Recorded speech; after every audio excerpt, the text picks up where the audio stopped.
Sot kam dorë një analizë, që është një analizë laboratorike,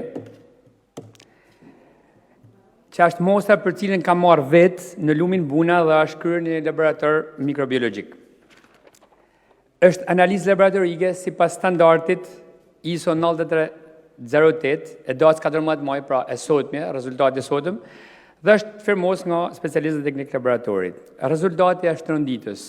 Në ujin Buna janë evidentu 1100 CFU, që do të thotë Colony Forming Unit, për 100 ml Escherichia coli, ndërkohë që normale juar është 0. Escherichia coli nuk gjendet në natyrë, ka vetëm një shpjegim: ujërat e zeza dhe kanalizimet e qytetit derdhen direkt në lumin Buna. Çfarë do të thotë? Peshkatarët rrezik infeksioni, për turizmin, noti, kajaket, kanoet, janë të ndaluara sipas standardeve të Bashkimit Evropian. Peshku i kapur mund të jeni kontaminuar dhe fëmijët që luajnë aty kanë rrezik infeksioni.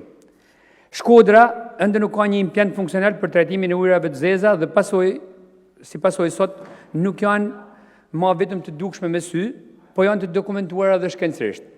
Dhe ndërkohë që kjo është gjendja reale e Bunës, për liçenin e Shkodrës dhe lumin Buna flitet më shumë në propagandë në Facebook se sa masa konkrete për mbrojtjen e tyre.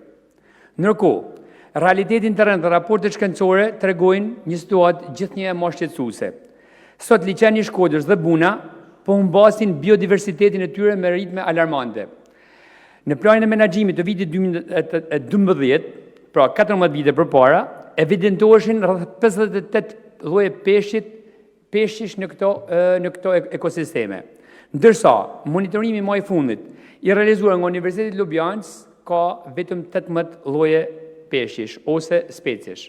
Kjo do të thotë se kena humbur në 14 vite 40 lloje specish.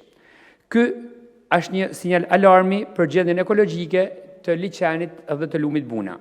Po ashtu, raportet tregojnë se në ujërat e liçenit dhe të Bunës janë evidentu 18 komponent ndotës, ku 12 prej tyre rezultojnë mbi normat e lejuara të cilësisë së ujit.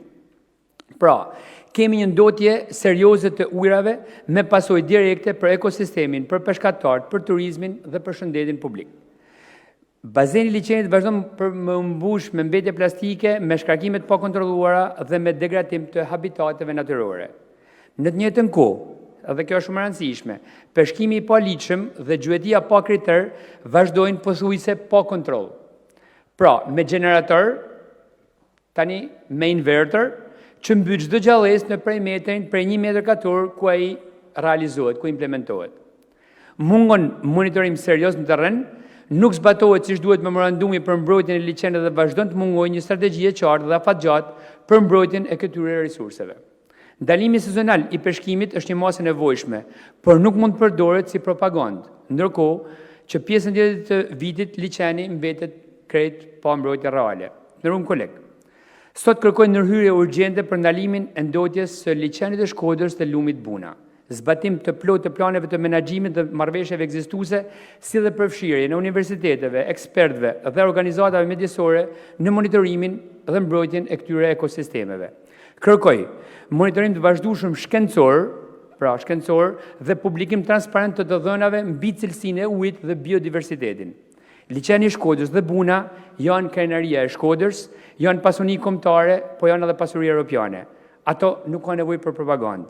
Realisht kjo propagandë po na mbyt, dhe realiteti është krejt tjetër.